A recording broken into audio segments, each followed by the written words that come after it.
We understand that giving guidance is difficult for everyone in these times, but can you give us a sense for your potential worst case scenario for new vehicle demand this year globally and whether you could withstand that worst case scenario? Good morning, Mira. Good morning, Manus.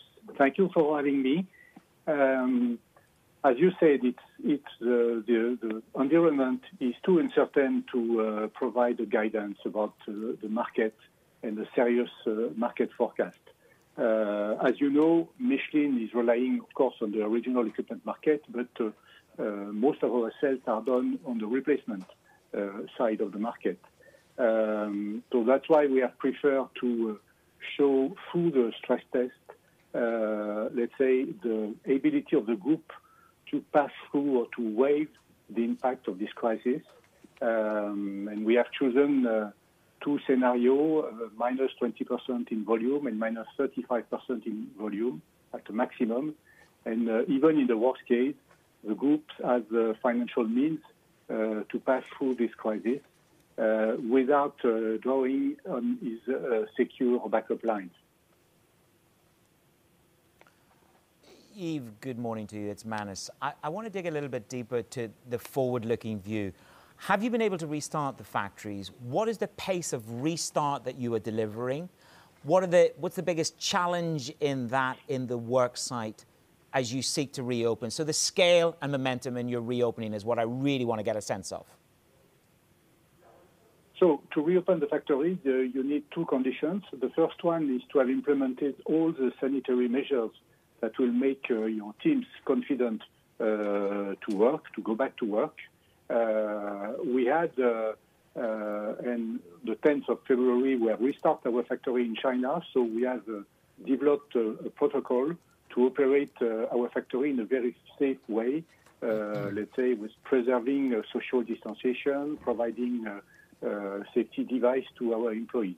So that's the first condition. The second one is, of course, to have the demand from the customer or the consumer side. If I take our Chinese operations, this week they are back at the level they were early January. So it takes, after the, let's say, the worst of the crisis, which was in end of Jan and in early Feb, it takes several weeks to go back to operations. If I look more widely, we have first resumed the operations linked to customers that needed absolutely our product, agriculture, the armies, and mostly the transportation industries. And probably the B2C's activities, meaning passenger car tires, are the last one to restart. But they are all restarting gradually. And if I look nowadays, we have in some countries around, in average, half of the workforce that has been back to the factories. But we have also simultaneously 30,000 people working home. Mm-hmm. Yeah, so Yves, as you restart on the one hand factories, and thank you for that detailed outline as well of exactly how you're doing that. On the flip side, as you restart, with the cost cuts that you need to implement, will you simultaneously be closing some plants and implementing job losses? No, absolutely not. We are not considering any restructuring measure at this stage. We are monitoring our business very closely on a weekly basis, and we are adapting, of course, the production to the demand in order to steer our inventories and protect our cash. But for the time being, it's out of question to speak about or to think about any restructuring potentials.